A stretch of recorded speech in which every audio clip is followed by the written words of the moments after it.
understand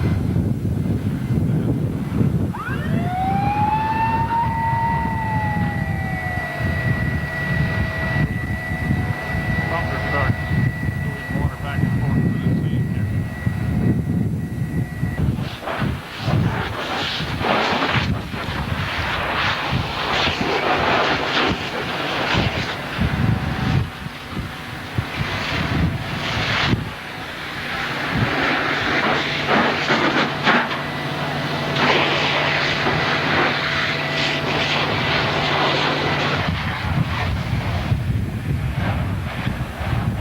Front of the truck, you can see the hood smashed right into this gas tank here. You can see how it's bulged up on top.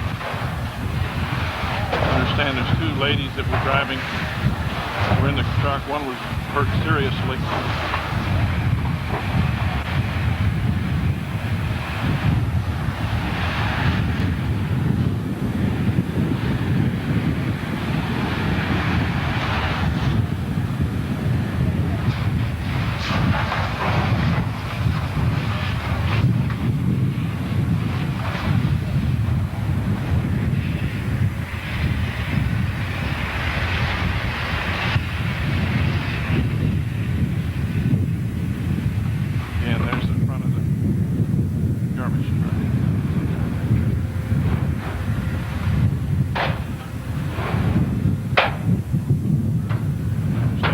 Gasoline in those tanks.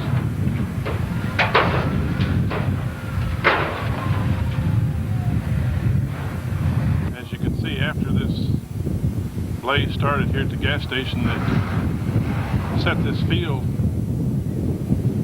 grass field, on fire.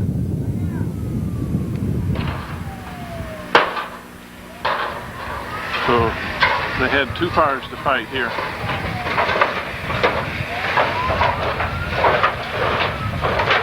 One to two.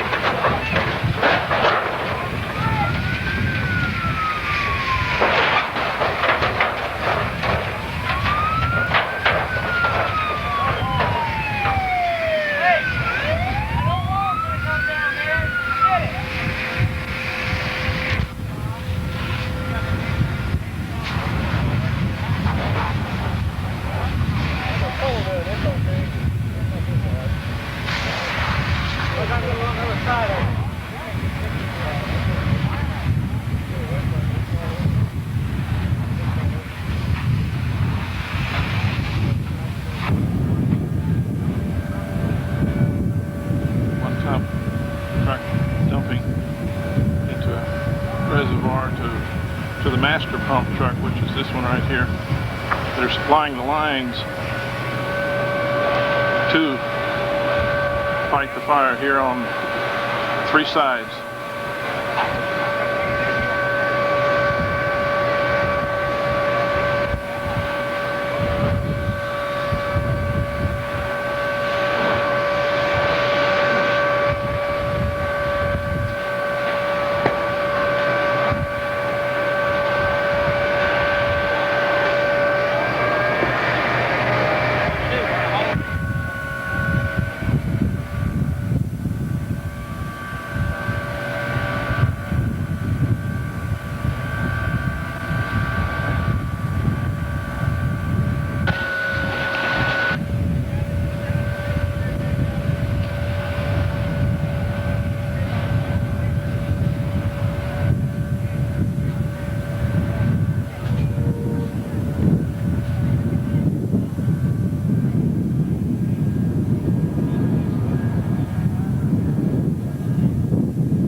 Talked to Boris Chanel. He said that the two ladies that were in the garbage truck after they hit the tanks here in front of you, the tank exploded and they both caught on fire. They jumped out of the truck. One lady started rolling off here to the right. He ran over and smothered her with something and picked her up and brought her across the highway here behind us, and held her until the ambulance came.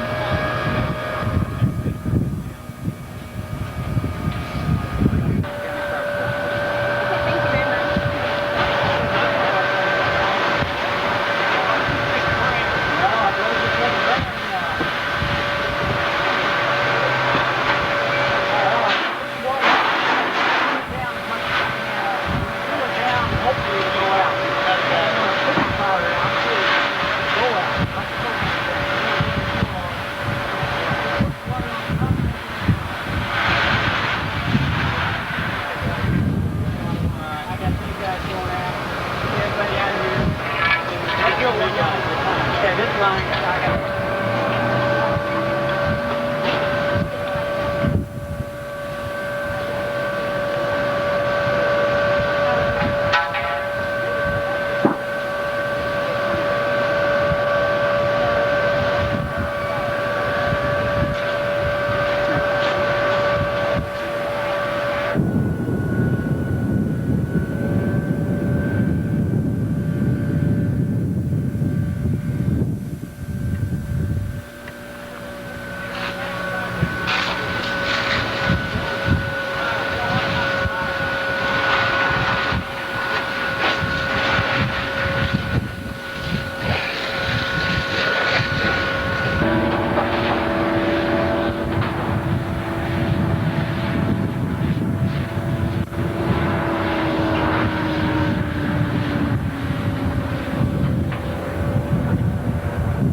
The guy in the center is Randy Oswald. He's the owner of the station. The guy on the left is the attendant that was on hand when the gas tank exploded. He helped extricate the two ladies out of the truck. Randy said he didn't want to talk on camera right now. He's too upset. I'm going to try to get a hold of Fire Chief Danny Smith here in the red hat and see if he'll talk to me.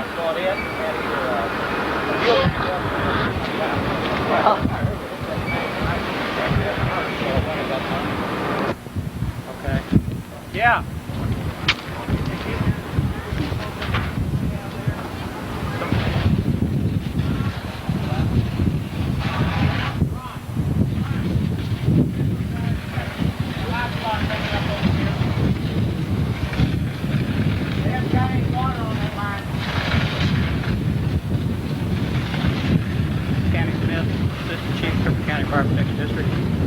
We were dispatched at approximately 12:30 to a pickup on fire next to a fuel storage tank.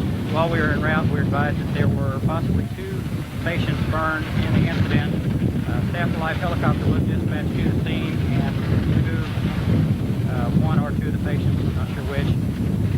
The fuel storage tank became involved, the pickup was involved, several other vehicles. The building adjacent to the fuel storage tanks became involved, and we had a propane tank behind the building, which we were... Man, go ahead.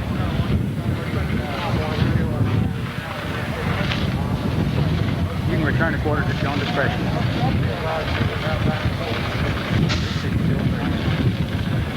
We had a propane tank behind the building that we were concerned was getting too hot. We were afraid it was going to explode. We were afraid that the fuel storage tanks were going to rupture and spread fuel all over the area. We concentrated on the propane tank, fuel storage tank, and allowed the building to continue to burn. We felt our highest priority was to keep the fuel tanks from igniting or from rupturing, causing further havoc. The structure was largely involved at the time we got here. We've had mutual aid from Howard County Fire Protection District in the form of 2 tankers and manpower. We've had mutual aid from Boonville Fire Department, 1 pumper and manpower. We've had mutual aid from Boone County in the form of 1 tanker and some manpower. We had a grass fire behind the building, and we had several other structures that were endangered. We had to send one of our units to protect a couple of the other structures. At this time, most of the fuel is burned out of the fuel storage tanks. We're attempting to cool them down and smolder what is left of the fire inside the building. Do you know the extent of the damage, injuries to the 2 ladies? No, I do not. Okay. Well, Danny, thank you very much. I appreciate talking with you. You're welcome.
start, I'll mention the obvious, so I'll get them out of the way.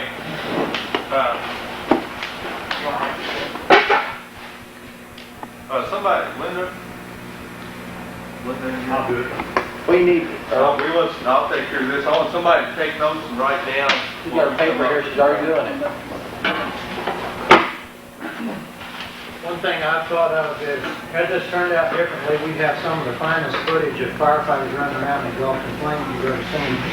And they'd be showing it on training films from now on about how these fools died at a gasoline fire. And, you know, it's that way, it's gone a little different. We've already mentioned update phone numbers, and that means for Cooper County personnel, and you might want to think about it on your own departments if you're not from ours. Another thing is have everybody that might have to in a situation be able to contact your people on your mutual aid agreements. Boonville ran into trouble with contacting Boone County. There is an outside number to the command center, but apparently she didn't have it where she can pull it. Still, we used to have mutual aid at the police department and do our radio check out only at the fire department. Okay. So that's the reason she couldn't use mutual aid there, although she could have the fire department to do it for her. And frankly, she just come dumbfounded and I was running there and told her just use point, go straight over there, and the answer was just handle it that way. And that's how it worked. I did talk to Wilma Cooper a couple days later, and she said they do not have the phone numbers. They do now. Let's keep this where anybody has any comment about anything. I think we need to start working more with each other and learn what equipment we have that we can use from other departments. Van, y'all got a detachable marketing gun, don't you? When we took the gun off of your green truck, Yeah, but it wouldn't done you any good. wouldn't done no good. We couldn't supply it. Right, if we had water out there, that'd been the first thing I would recommend that we done. We could set that truck up and got a lot of men back out of Dane and we'd let the truck sit there and run. But we didn't have the water. Also, I'll go ahead and I'll get the, as I said, the obvious out of the way.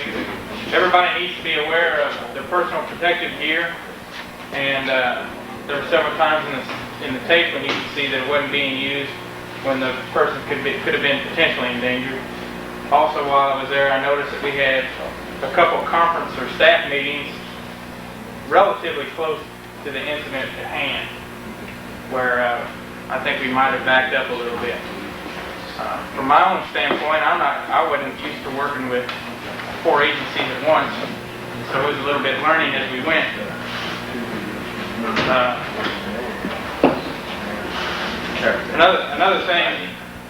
Another thing with the protective equipment is that everybody needs to be aware that they do have a shield on their helmet, or should have. And there were several times when that wasn't used, when I think it might have been the best. Yeah, unless it gets broken off your helmet, yeah. So that's about all I had. Big thing that I noticed, of course, we know we set up too close, but one of the, as far as working with other agencies, a problem that we didn't address, that we should have addressed on the scene, was communication.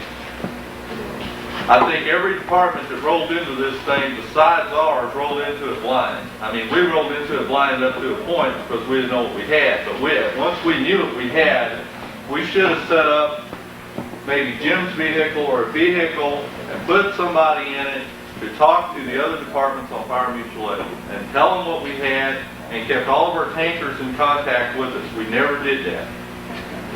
Well, that's somewhere too. We got, on self-defense, we got that communication bus. That would have been something we could have used on the scene like that to do that with. Yeah. Would there have been anybody available to have gone and gotten it? Not so happened I was there at the time, but I didn't know the fire was going. I think that's a major concern, something we need to think about, something we definitely did wrong. And maybe it's something for all of us to think about in the future, that if we have another major incident, whether it be in Howard County, in Boonville, in our department, if we ever go to Boone County, which I don't ever see it happening, but if it would happen, that we need to establish a communication frequency, start using fire mutual aid to talk to the incoming units. I know Van probably come in there completely, he probably picked it up off of our radio traffic what was going on, but other than that, if it wouldn't have been for him monitoring our frequency, he wouldn't have had any idea. Now, Howard County, did you know what you had when you come in? Not particularly. Yeah, and I feel that's something that we could have done. Maybe we could have utilized the rescue squad's radio and put somebody in it, and let's let them communicate with the tanker, and then Jim could have acted as a runner and worked with that. You know, we could position that truck close enough to talk to the other incoming units. So I'm gonna put up here communication. I think the incident command, Larry, is going to be a qualified radio. Qualified. I mean, one that was called. Jim and I was communicating, but he had wall, I need something more power. Well, that's what he was talking about, is have a mobile there at least. Something 100 watts, so you really get back and forth, and everybody screaming and everything. Yeah.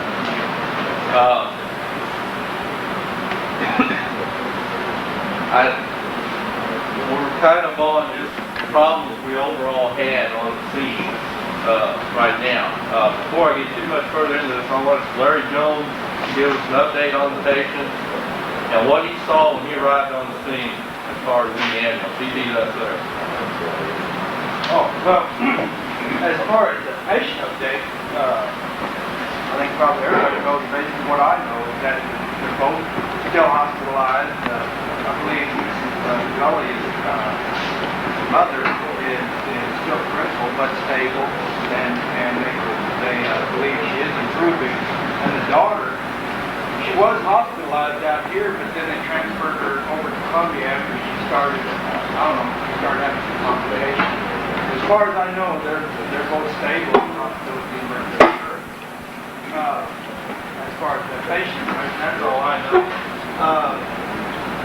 When we rolled, we got the call, we heard the initial tone out for the county fire, and we heard them responding, and someone called us, told us they needed an ambulance out there. So the other medic that responded with me was on his way to the office to get the paper, and I heard Larry calling our hospital to advise that they were responding to this fire. We got him routed. Once we hit I-70, of course we could see the smoke, and I looked at the other medic and I said, I don't think we want to go to this. But anyway, we knew it was more than a car fire. We got there, and the biggest mistake I know we made was pulling up right there at Floyd's and stopping and getting out and start treating our patient right there. What probably would have been more smart for us was grabbed that patient on a portable litter and got the hell out of there, because I was very uneasy the whole time we were there. Just thinking if that thing flew, what kind of, we'd probably been in just as bad a shape as these patients were we were treating. Other than that, I don't have any input as far as fire into it, because I don't know that much about it. But, we called the helicopter right away. They knew exactly where they were flying to once they lifted off and saw the smoke. They were coming in. I had radio communication with them, and I told them on the way in, I advised them of where the voltage wires were along the highway, and then we had cleared a part of 135 there, and I told them to select their own site. We probably should have had someone out there marking the site that would have been more ideal for them to land rather than where they did. Because I believe they also feel, and I feel also, that they did land too close. And in the event something did pop, they would have got it too. And we realize that now, and hopefully this will never happen in the future, but we will check and land them in a more appropriate place. Other than that, I don't have anything. I'm sure glad that the smoke lifted off the ground and didn't cover I-70, or we could have possibly had a lot more trouble, namely vehicle accidents or whatever, driving into the smoke. But I think we're all real lucky, real lucky. Todd's going to give Todd Self is a flight medic with the university. He's going to give a little input that they talked about over there. When the helicopter was dispatched, and as soon as they left, they could see right exactly where they're going. And all the way in, they had no idea. They were told from Larry, all that they were told was that they had one person that was burnt. They had no idea, you know, if it was vehicle fire, hazardous material incident, or what it was. So there was a lot of concern there.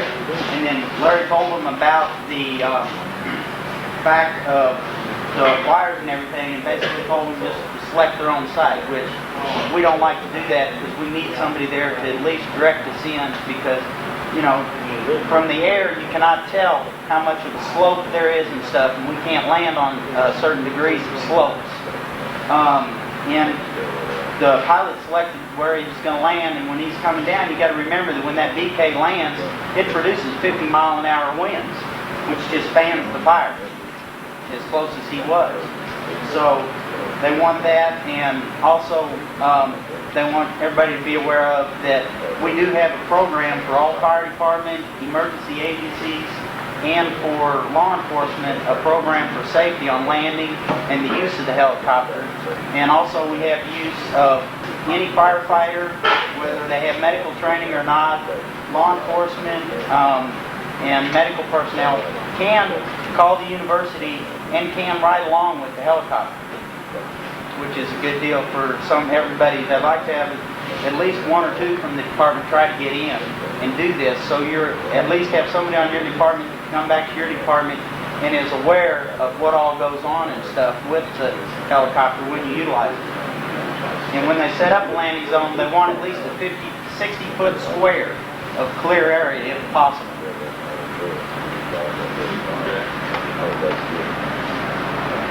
That's kind of takes care of the medical window we had out there. At this point, I'm going to let Danny talk about when we positioned our trucks initially and what we did wrong.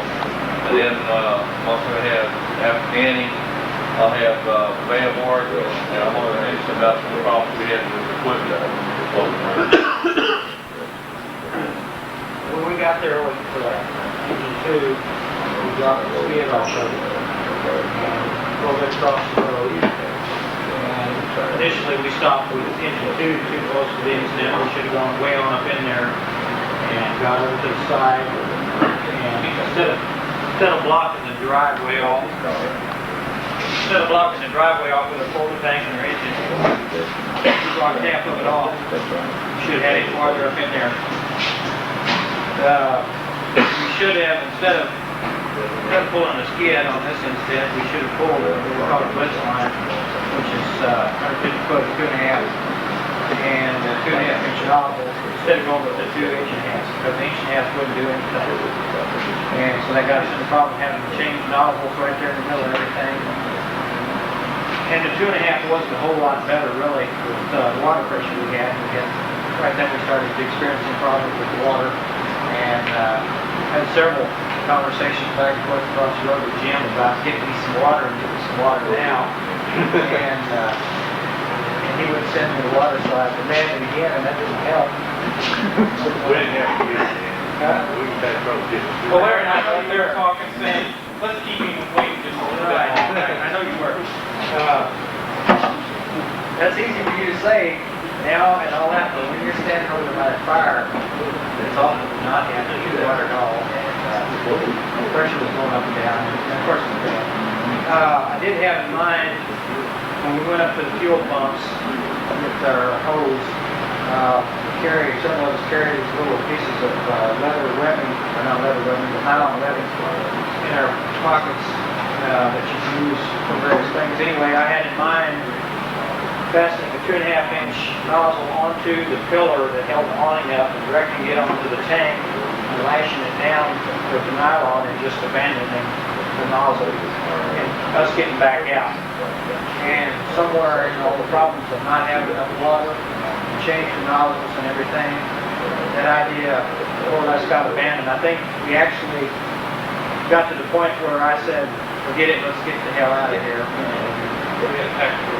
We had a tactical retreat. We went across the road, and at that point,